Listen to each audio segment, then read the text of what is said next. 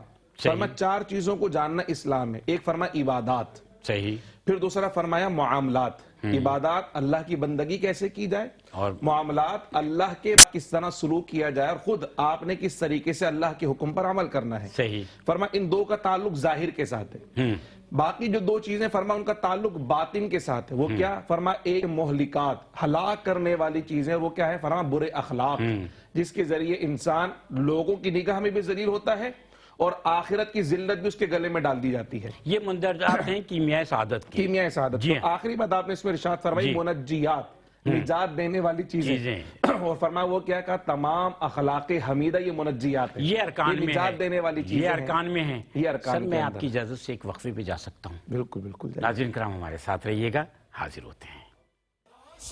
کرام ایک دفعہ پھر روشنی سب کے لیے میں آپ کا میزبان شاہد مسعود، میرے ساتھ تشریف فرما محترم مفتی احسن نوید نیازی صاحب اور محترم مفتی خرم رحمانی صاحب۔ آج بھی ہم گفتگو کر رہے ہیں حضرت امام غزالی رحمۃ اللہ علیہ کے علمی مقام پر اور آپ کی تصنیف پر، آپ کی مشہور زمانہ تصنیف جس سے ہم مستفید ہوتے ہیں، استفادہ کرتے ہیں، کیمیائے سعادت، اس پر گفتگو ہو رہی ہے۔ اس کے مندرجات کے حوالے سے آپ نے بتایا کہ اس کے 4 ارکان، 2 کا تعلق ظاہر سے، 2 کا تعلق باطن سے۔ جی ہاں، عنوان اور 4 ارکان۔ 4 ارکان، جی ہاں۔ عنوان کے اندر معرفت، اپنی معرفت، خدا کی معرفت، دنیا کی معرفت اور آخرت کی معرفت۔ اور ارکان کے اندر فرمایا جو ہم نے ادائیگی کرنی، عبادات، معاملات، ان کا تعلق ظاہر سے، پھر فرمایا باطنی معاملات یعنی مہلکات، جو ہلاک کرنے والی اشیاء یعنی برے اور اخلاق، ان سے بچنا، اور منجیات جو نجات پہنچانے والی چیزیں ہیں۔ اور یہ پورا ایک نصاب آپ نے دے دیا، ایک ایسا نصاب کہ انسان اس کو پڑھے اور پڑھ کر اس پر عمل کرے تو وہ رسول اللہ صلی اللہ تعالی علیہ وسلم کی سنت کا عامل، پیارے آقا صلی اللہ علیہ وسلم کی اسوہ حسنہ پر عمل کرنے والا، اور وہ روشن راستہ جو پیارے آقا صلی اللہ علیہ وسلم نے عطا فرمایا تھا اس کو انتہائی آسان انداز میں اور پریکٹیکلی، جیسے ان کی امام غزالی رحمہ کے خاص وصف رہا کہ آپ جب بیان فرماتے ہیں تو اس کے اندر جو ہیڈنگز ہوتی ہیں یا جو ٹرمز ہوتی ہیں، اصطلاحات ہوتی ہیں، ان اصطلاحات کی تفصیل بیان فرماتے، اس کو سمجھاتے ہیں آسان انداز میں، اصطلاح کو مبہم نہیں رہنے دیتے۔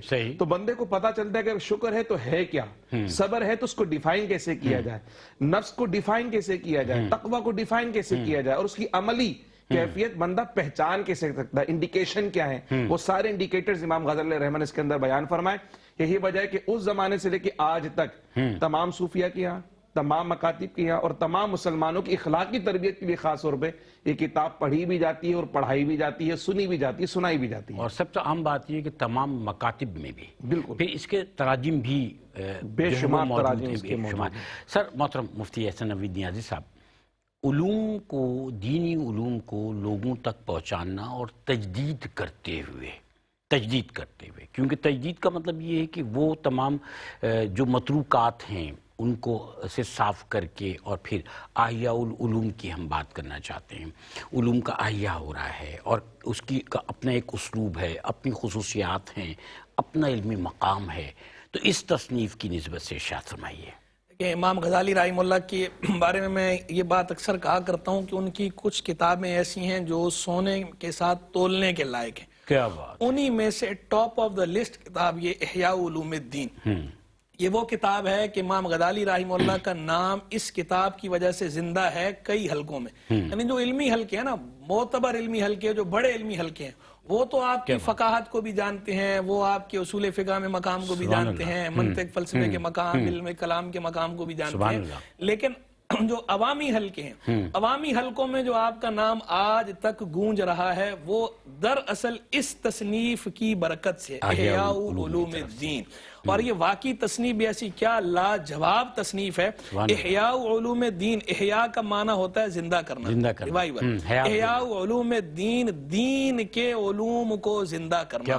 اچھا بنیادی طور پر تو یہ تصوف اور اخلاق کی کتاب ہے، لیکن آپ نے اس میں صرف تصوف اور اخلاق تک محدود نہیں رہے، بلکہ اس کے اندر آپ کو فقہ کی چاشنی بھی نظر آئے گی، اس کے اندر آپ کو فلسفے اور منطق کے مباحث کا انداز جو ہے وہ اسلوب وہ بھی نظر آئے گا. یعنی یہ بیک وقت یہ کتاب بندے کے دل کو بھی اپیل کرتی ہے، بندے کے دماغ کو بھی اپیل کرتی ہے. یعنی کچھ چیزیں وہ ہوتی ہیں نا کہ جو بندے کے ذہن کو اپیل کرتی ہیں لیکن دل پہ اثر نہیں چھوڑتی، کچھ دل کو کرتی ہیں لیکن ذہن کو. لیکن اس کتاب میں آپ کی یہ خاصیت ہے، اور امام غزالی رحمہ اللہ خود ہیں بھی ایسے کہ وہ بیک وقت قلب و ذہن دونوں کو اپیل کرتے ہیں، اور دونوں پہ ایک اپنا ہی امپیکٹ ہے، ان کا ایک زبردست اثر چھوڑتے ہیں. تو یہ احیاء علوم دین بھی ہمیں جو ہے وہ اس کے اندر نمایاں ترین جو آپ کا کام ہے اس میں نظر آتی ہے. بالکل عقل بھی مانتی ہے اور دل بھی مانتا ہے. اور جب انہوں نے اس اتنے زبردست انداز میں بیان کیا ہے. اچھا اس کو ایک ایج تو یہ ہے کہ دیکھیں اس میں آپ سے پہلے جن حضرات صوفیاء نے کام کر رکھا تھا اخلاق پر، علماء اخلاق کا جو پچھلا کام تھا وہ بھی آپ نے لے لیا ہے. بالخصوص جو ہے ہمارے جو مسلمان علماء اخلاق ہیں ان میں سے امام ابو طالب مکی کی قوت القلوب، امام ابو القاسم قشیری کی رسالۃ القشیریہ، وہ مواد بھی اس کے اندر موجود ہے. یعنی پچھلوں کا مواد بھی جمع ہے. اور اس کے بعد پھر امام غزالی کا جو اپنا انداز ہے، پھر غزالی تو غزالی ہیں، جو اس پر ان کے اضافے ہیں، سبحان اللہ جو اضافے انہوں نے کیے ہیں کیا بات. یعنی پچھلا ورک بھی سارے کا سارا اس کے اندر آ گیا، پچھلوں کے کام کو جامع بھی ہو گئی، اور اس پہ اضافہ جات اور اضافے بھی کس کے، امام غزالی ایسی ہستی کے. پھر جہاں جہاں حشو و زوائد تھے ان حشو و زوائد سے آپ نے اس کو خالی رکھا. وہ جو اضافی چیزیں تھی اس کے اندر جو ضروری غیر ضروری تھے ان کو آپ نے ہٹا دیا، اور اس کی جگہ یہ جو میں نے بات کی نا کہ ذہن کو اپیل کرنے والی، قلب و ذہن دونوں کو، یہ امام غزالی کا خاصہ ہے. پچھلوں کے ہاں آپ کو دل کو اپیل کرنے والی چیزیں بہت ملیں گی، لیکن ذہن کو اپیل کرنے والی، عقل کو اپیل کرنے والی چیزیں نظر نہیں آئیں گی.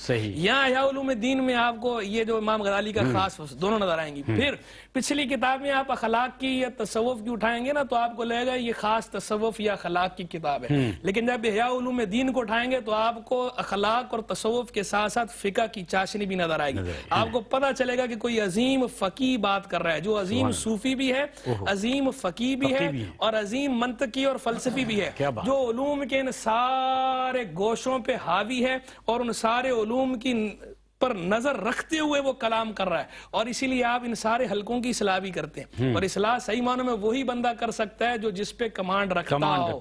جب تک ایکسپرٹی نہ ہو کسی فن پر تو اس فن کے لوگوں کی یا اس فن کی اصلاح نہیں کی جا سکتی.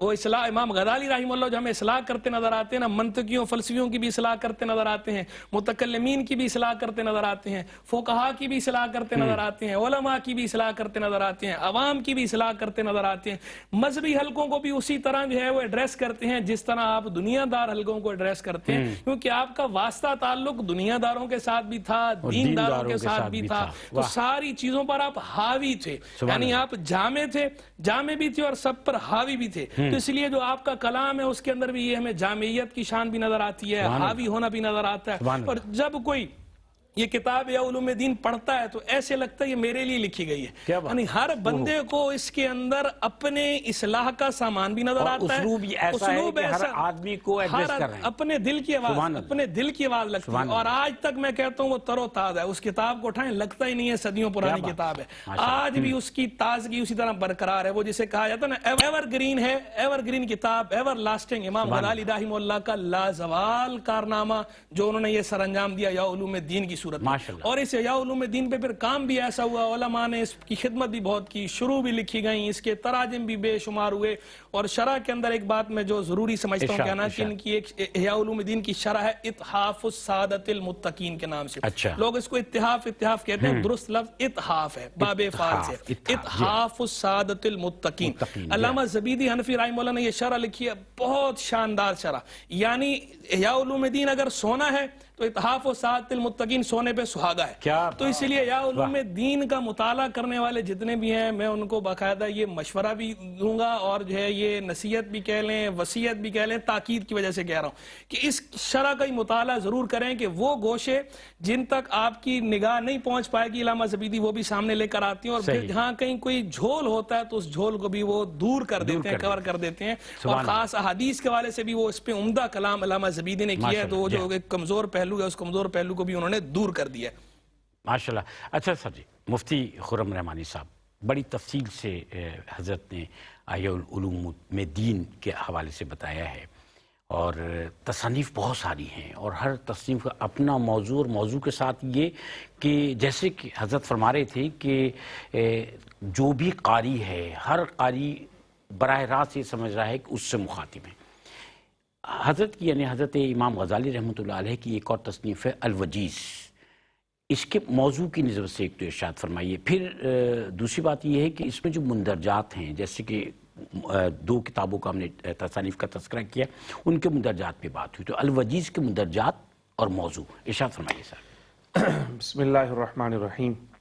حضرت سیدنا امام غزالی رحمہ اللہ چونکہ امام ہیں، جیسے قبلہ مفتی صاحب نے ارشاد فرمایا، تو ہر فن میں وہ امام نظر آتے ہیں، اور ان کی شخصیت کے مختلف گوشے ان کی کتابوں سے پتہ چلے. جی جیسے قبلہ مفتی صاحب نے ارشاد فرمایا، حقیقت یہ کہ سب انہیں تصوف کا ہی امام سمجھتے رہے، تصوف کے حوالے سے ان کی پہچان سب سے زیادہ بنی، اور یہ بہت اچھی پہچان ہے. لیکن آپ فقی بھی نظر آتے ہیں، آپ جو ہے وہ فلسفی بھی فقی نظر بھی آتے ہیں. ہیں. سبحان خود اللہ. میں اپنی ذاتی بات اگر بتاؤں کہ ہمارے استاد صاحب نے ہمیں کام دیا کرنے کو امر کی بحث کے حوالے سے اصول فقہ میں، تو اس وقت میں پتہ چلا کہ امام غزالی نے اصول فقہ میں بھی کتاب لکھی ہے، ماشاءاللہ، المستصفیٰ کے نام سے ان کی کتاب اصول فقہ کے اندر. تو پتہ چلا کہ امام غزالی کی شخصیت کا یہ پہلو بھی ہے، وہ صرف صوفی نہیں ہے، وہ صرف متکلم نہیں ہے، صرف فلسفی نہیں گزرے، بلکہ ان کی شخصیت کا یہ پہلو بھی بہت نمایاں ہے. اور الوجیز جو آپ نے بات کی ہے، تو امام غزالی علیہ الرحمہ کی فقاہت کا منہ بولتا ثبوت ہے. الوجیز، جی ہاں. فقہ میں امام غزالی علیہ الرحمہ نے سب سے پہلے جو کتاب لکھی وہ تھی البسیط، اچھا، پھر آپ نے لکھی الوسیط واو کے ساتھ، پھر آپ نے لکھی الوجیز. تو البسیط، بسیط کا معنی ہوتا ہے بڑا ہونا، تو وہ جو کتاب تھی وہ کافی شرح و بسط کے ساتھ لکھی گئی، بڑی کتاب تھی فقہ کے اوپر. پھر البسیط یہ متوسط درجے کی، درمیانی درجے کی کتاب تھی، اور الوجیز آپ نے مختصر لکھی، عام فہم عام لوگوں کے لیے، تاکہ وہ مسائل کو جان سکیں، پھر متوسط، اور پھر اس کے بعد یعنی آپ یہ سمجھیں کہ جو لوگوں کے جو کیٹیگری ہوتی ہے اس کے حساب سے آپ نے تینوں کیٹیگریز کو، جو بہت خواص ہیں ان کے لیے آپ نے البسیط لکھ دی، جو طالب علم ہیں، درمیانے درجے کے علماء لیول کے لوگ ہیں، ان کے لیے الوسیط لکھ دی، اور جو عوام ہیں بالکل ان کے لیے آپ نے الوجیز لکھ دی. ان کے لیے وہ کہتے ہیں ٹو دا پوائنٹ. جی آپ کی اجازت سر، میں وقفے پہ جا سکتا ہوں؟ حاضر ہوتے ہیں، ہمارے ساتھ رہیے گا. ناظرین کرام، روشنی سب کے لیے، اور آج کا موضوع حضرت امام غزالی رحمۃ اللہ علیہ کا علمی مقام اور آپ کی تصانیف. ہم نے آپ کی مختلف تصانیف کی نسبت سے جانا ہے، سمجھا ہے. ہم نے جو ہے کیمیائے سعادت سے گفتگو کا آغاز کیا، اس کے بعد احیاء العلوم پر بات کی، اور اب الوجیز کی نسبت سے ہمیں مفتی خرم رحمانی صاحب بتا رہے تھے. تو سر 3 کتب آپ نے جو ہے وہ تسلیم فرمائیں، جس میں تیسرے نمبر پہ الوجیز آتی ہے فقہ کی نسبت سے. یہ تینوں فقہ پر ہی تھی، لیکن الوجیز جو ہے وہ چونکہ عام قاری کے لیے لکھی گئی تھی، اس لیے اس کی شہرت بھی زیادہ ہے. اور الوجیز کے اندر امام غزالی علیہ الرحمہ نے جیسے فقہ کی کتابوں کو مدون کیا جاتا ہے، اسی ترتیب اسی نہج کو رکھا. جو میری نظر سے گزری وہ 2 جلدوں کے اندر الوجیز گزری امام غزالی علیہ الرحمہ کی، جو مختصر ہے وہ بھی 2 جلدوں میں. ہاں، وہ بھی 2 جلدوں میں. آپ یہ سمجھیں یعنی اس پہ بھی کام ہوا امام غزالی کو اس کتاب پر بھی، کیونکہ امام غزالی علیہ الرحمہ نے اہل علم کو اتنا متاثر کیا ہے کہ جو امام غزالی کو پڑھتا ہے نا، وہ امام غزالی اس کے دل و دماغ کو روشن کرتے ہیں. اور علم کتنا دیا، وہ ایسا روشن کرتے ہیں کہ پھر وہ پڑھنے والا قاری بھی اس پہ کچھ نہ کچھ لکھنے کی کوشش کرتا ہے. جیسے علامہ زبیدی کی وہ اتحاف السعادہ کے بارے میں مفتی صاحب نے ارشاد فرمایا، تو پھر علماء کو اپیل کرتی ہیں امام غزالی کی کتاب میں، تو اس کی شروحات بھی لکھی جاتی ہیں. پھر امام غزالی علیہ الرحمہ کا ایک خاص وصف یہ بھی ہے کہ آپ مشکل جملے نہیں لکھتے، یعنی جو عبارت ہوتی ہے وہ گنجلک نہیں ہوتی، بلکہ بہت سادہ عبارت کے اندر ٹو دی پوائنٹ مسئلے کو بیان کر دیا کرتے ہیں، اور پھر اس مسئلے کی روحانی پہلو کو بھی بیان کر دیا کرتے ہیں. غیر ضروری تمہید نہیں ہے، غیر ضروری تمہید نہیں، کہ غیر ضروری باتیں نہیں، غیر ضروری کلمات نہیں، ایسی کوئی مشکل بات نہیں کہ قاری پریشان ہو جائے. اور امام غزالی علیہ الرحمہ نے اس کو کتاب الطہارہ سے شروع کیا، جیسے فقہ کی کتابوں کو باب ہے کہ عبادت سے پہلے طہارت ہے، عبادت طہارت میں شامل ہے. صحیح. تو طہارت سے شروع کیا، عبادات کو بیان کیا، عبادات کے بعد معاملات کو بیان کیا. وہ ساری کی ساری چیزیں امام غزالی علیہ الرحمہ نے اس کے اندر بیان فرمائی، اور فقہ شافعی کی امہات کتب میں اس کا شمار کیا جاتا ہے. علماء اس سے استفادہ کرتے ہیں باقاعدہ. اور یہ کتاب اتنی شاندار رہی کہ ہر زمانے میں امام غزالی سے محبت کرنے والوں، فقہ شافعی کی خدمت کرنے والوں نے اس پر اپنے حواشی بھی لکھے. تو امام غزالی کی فقہی جو کیفیت تھی اس کا ایک منہ بولتا ثبوت اور ایک روشن اس کا مینار ہمیں نظر آتا ہے. آج تک ان کتب پر کام ہو رہا ہے. آج تک ہو رہا ہے. یعنی اپنے علم کو بڑھانے کے لیے علماء کرام جو ہیں ان کتب پر کام کر رہے ہیں اپنے علم کو بڑھانے کے لیے. انفیکٹ آپ یہ سمجھے یہ ایک چشمہ ہوتا ہے نا جیسے اس سے سوتے پھوٹ رہے ہیں علم کے. ہر زمانے کے لوگ اس علم سے اور اس چشمے سے نا سیراب ہو رہے ہیں اپنی اپنی کیفیت کے مطابق. محترم مفتی احسن نویدی عزیز صاحب، تصنیف پر حضرت امام غزالی رحمۃ اللہ علیہ کی گفتگو ہو رہی ہے. المنقذ من الضلال، ماشاءاللہ مارکۃ الآراء کتب میں سے ایک، اس کی نسبت سے ارشاد فرمائیے آپ. شاید بھائی امام غزالی رحمہ اللہ کی، جیسے میں نے پہلے بھی کہا نا کہ جو کتابیں سننے میں تولنے کے لائق ایسی بہت ساری، انہی میں سے جو ہے وہ ایک کتاب آپ کی یہ بھی ہے المنقذ من الضلال والمفصح بالاحوال. پورا نام یہ شارٹ کٹ میں المنقذ من الضلال بھی کہا جاتا ہے، چونکہ عربی میں جو ہے وہ داد ہوتا ہے، ہمارے اردو میں زاد ہوتا ہے تو اردو میں زلال کہہ دیا جاتا ہے، لیکن عربی میں داد ہے. المنقذ من الضلال یعنی گمراہی سے بچانے والی، گمراہی سے نجات دلانے والی. اچھا یہ کتب جو ہیں یہ لکھی عربی اور فارسی میں گئی ہیں؟ عربی، یہ ساری عربی کی میں سعادت فارسی میں ہے، باقی جتنی کتابوں کا تذکرہ ہوا ہے یہ ساری عربی، الوجیز بھی عربی میں، احیاء العلوم الدین بھی عربی میں، یہ عربی بکس ہیں آپ کی. تو یہ المنقذ من الضلال والمفصح بالاحوال، گمراہی سے بچانے والی اور احوال کی وضاحت کرنے والی، احوال کو وضاحت سے بیان کرنے والی. تو یہ جو کتاب ہے یہ ایک طرح سے امام غزالی رحمہ اللہ کی آٹو بایوگرافی ہے. یعنی اس کا جو مرکزی نقطہ ہے، سینٹرل آئیڈیا، دو چیزیں ہیں. ایک تو جو اس کا دوسرا حصہ ہے اس کے اندر امام غزالی رحمہ اللہ نے نبوت کی حقیقت پہ کلام فرمایا. جو پہلا حصہ اس میں آپ نے اپنے سفر کو بیان کیا ہے کہ کس طرح آپ نے تدریس چھوڑی، کس طرح آپ نے گوشہ نشینی اختیار کی، کس طرح آپ نے سیر و سیاحت کی، کن کن لوگوں سے ملے، کن کن گروہوں سے ملے، اور پھر آخر میں نتیجہ آپ نے کیا نکالا. اصل میں جو بڑا آدمی ہوتا ہے نا، بڑے آدمی سے میری مراد جو ہے وہ مال و دولت کا بڑا آدمی نہیں ہے، بڑے آدمی سے میری مراد جو ہے وہ ذہن کا بڑا، جو علم سے بڑا ہوتا ہے. اور اصل تو انسان جو ہے وہ اپنے علم سے اور تقوی سے بڑا ہوتا ہے. یہ دو چیزیں ہیں جو بڑائی کا معیار ہے اسلام کے اندر، دین کے اندر بھی. اور علم سے بڑا تو خیر دنیاوی طور پر بھی معیار اس کو لیا ہی جاتا ہے، علم اور تقوی. علم اور تقوی یہ دو ہی معیار ہیں بڑا ہونے کے. تو امام غزالی رحمہ اللہ جو ہے وہ علم کے اعتبار سے بہت بڑے تھے. پہلے اتنے بڑے تھے کہ وہ جامعہ نظامیہ جو اس وقت کی مشہور ترین یونیورسٹی، 34 برس کی عمر میں آپ جو ہے وہ اس میں مقرر ہوئے. وہ اور آپ کے سلاطین کے ساتھ بھی بہت بہترین تعلقات. توتی بولتا تھا آپ کا، نہیں اس کو صحیح معنوں میں کہتے ہیں نا توتی بولنا، امام غزالی کا توتی بولتا تھا. بلا شبہ اس وقت جو ہے آپ نے آپ کے قلب کے اندر، جیسے بڑا آدمی ہوتا ہے تو میں نے کہا وہ حقیقت کو پانے کی جستجو، وہ جو آپ کے اندر جذبہ جو ہے بیدار ہوا، داعیہ جو پیدا ہوا، اس نے آپ کو بھارا اس پر کہ میں ہر چیز کی اثر نو تحقیق کروں. کیا بات ہے. تو اب آپ نے ہر چیز کی اثر نو تحقیق کے لیے سب کچھ چھوڑا. کئی لوگوں نے سمجھایا بھی، لیکن نہیں، آپ کا مسئلہ دوسرا تھا نا. آپ کہتے ہیں میری زبان بھی اور مجدد بھی. بالکل. تو آپ کہتے ہیں تو تبھی وہ بڑا تجدیدی کام کرنا تھا نا آپ نے. اس کارنامے کے لیے آپ کو اللہ کی طرف سے تیار کیا جا رہا تھا نا. وہ زندگی کے مختلف فیزز ہیں نا، ان سے آپ کو گزارا گیا. 4 سال تک رہے مدرسہ نظامیہ میں. آپ کو جو ہے فیزز سے گزارا گیا. جتنے فیزز تھے نا، جتنا بڑا مجدد ہوگا، جتنا بڑا کارنامہ سر انجام دینا ہوگا، اتنے ہی فیزز سے زیادہ گزارا جائے گا. امام غزالی کو تمام فیزز سے گزارا گیا، کیونکہ ان کو تیار کرنا تھا کہ وہ آج تک وہ جو ان کے نقوش جو ہے ہمارے لیے نقوش راہ جو ان کی کتابیں ہیں، اس کے لیے ان کو تیار کیا گیا. تو یہ فیض سے گزرے، ہر چیز سے آپ خود گو تھرو ہوئے. گو تھرو ہونے کے بعد پھر آپ نے ریوائیول کرنا تھا، احیاء کرنا تھا. تو احیاء کے لیے خود اثر نو تحقیق کرنی تھی. گئے آپ جناب ہر گروپ کے پاس گئے، ہر گروہ کے پاس گئے، ریاضت مجاہدہ بھی کیا، الگ سے نفس کے تزکیے پہ بھی زور دیا، اور ہر گروہ کے پاس جا کے از خود تحقیق کی، ان کے علماء سے ملے، ان کی کتابیں پڑھی ہر گروپ کے پاس. اور اس کے بعد پھر آپ نے نتیجہ نکالا کئی برس کی ریاضت مجاہدہ اور یہ کتب کا مطالعہ، اگلوں سے ملاقات، سیر سیاحت، وہ سارے کے بعد نتیجہ نکالا کہ جناب ان سارے گروہوں کے اندر جو اصلی گروہ ہے، جو قریب ترین ہے سعادت کے اور نجات کے، وہ گروہ صوفیہ ہے. اور جن کے ہاں آپ کے قلب کو تسکین، جن کے ہاں امام غزالی ایسے ذہن کے امام کو، عقل کے امام تھے، ان کو جو سکون ملا ہے، ان کو جو تسکین ہوئی ہے، وہ کہاں جا کے ہو رہی ہے؟ صوفیہ کے پاس، وہ اہل قلب کے ہاں. تو پتہ لگا قلب، اس اقبال نے ایسے تو نہیں کہا تھا کہ خرد کی گتھیاں سلجھا چکا میں، میرے مولا مجھے صاحب جنوں کر. کہ وہ جو صاحب جنوں ہے یہ پھر صاحب خرد سے آگے کا مقام ہے. تو امام غزالی کو بھی تسکین جو ہے وہ صاحب خرد کو کہاں جا کے ہوئی؟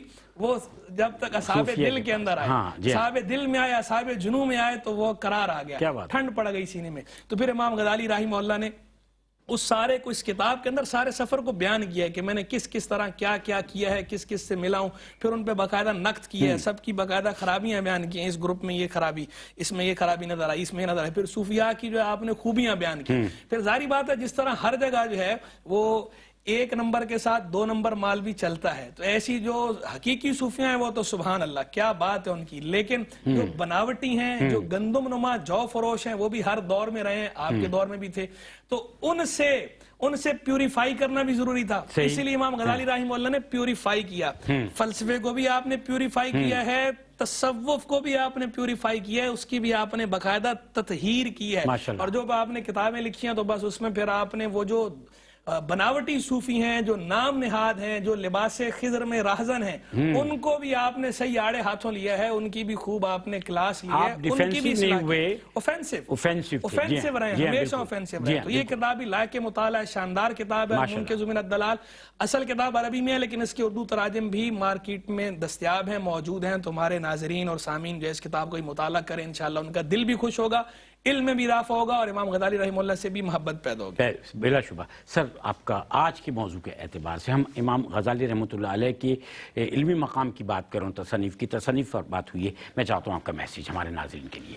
اصل میسیج تو شاید یہ کہ اپنے اسلاف کا جو کام ہے اس کو سب سے پہلے تو جانا جائے، صحیح، جاننے کے بعد مطالعہ کیا جائے اور پھر اس پہ عمل کرنے کی کوشش کی جائے، تاکہ آپ کو پتہ چلے کہ آپ کتنے بڑے خاندان سے اور کتنے بڑے لوگوں سے آپ کا تعلق رہا ہے. صحیح. امت مسلمہ میں کتنے بڑے بڑے شہ سوار گزرے ہیں، اور علم کا وہ خزانہ جو اللہ سبحانہ و تعالیٰ نے پیارے آقا صلی اللہ علیہ وسلم کے توسط اور وسیلے سے امت مسلمہ کو عطا فرمایا، اس میں اللہ نے کیسی کیسی شان امت مسلمہ کو عطا فرمائی ہے.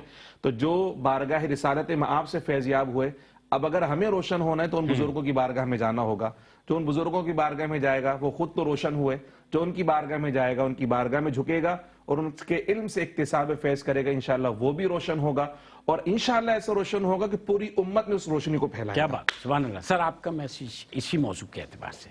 امام غزالی رحمہ اللہ امام ہیں. امام غزالی صوفیانہ تطور کے بعد بھی آپ نے تصنیف و تالیف فرمائی ہے، درس و تدریس کی ہے. بعض حلقوں میں یہ غلط فہمی پائی جاتی ہے کہ امام غزالی جب صوفی بن گئے تو بس پھر انہوں نے سب کو چھوڑ دیا، علم ظاہر چھوڑ دیا، صرف صوفیانہ کتابیں لکھی ہیں. ایسا نہیں ہے. امام غزالی صوفیانہ تطور کے بعد ہمیں اصول فقہ کی جس کتاب کا بھی ذکر ہوا تھا، حضرت نے ذکر کیا المستصفیٰ من اصول الفقہ، یہ احیاء علوم دین کے بعد لکھی ہے. فیصل التفرقہ بین الاسلامی و زندقہ، یہ کتاب جو ہے مسئلہ تکفیر پر، یہ احیاء علوم دین کے بعد لکھی ہے. یعنی امام غزالی نے اس کے بعد علم ظاہر کی بھی خدمت کی ہے. تو علم سے بطور علم محبت کریں، تصوف سے بھی کریں، لیکن جو علم ظاہر ہے اس کے مقام کا، مرتبے کا انکار نہ کریں، اور علم ظاہر کو بھی حاصل کریں، یہ ضروری ہے. بہت شکریہ، بہت شکریہ محترم مفتی احسن نوید نیازی صاحب، محترم مفتی خرم رحمانی صاحب.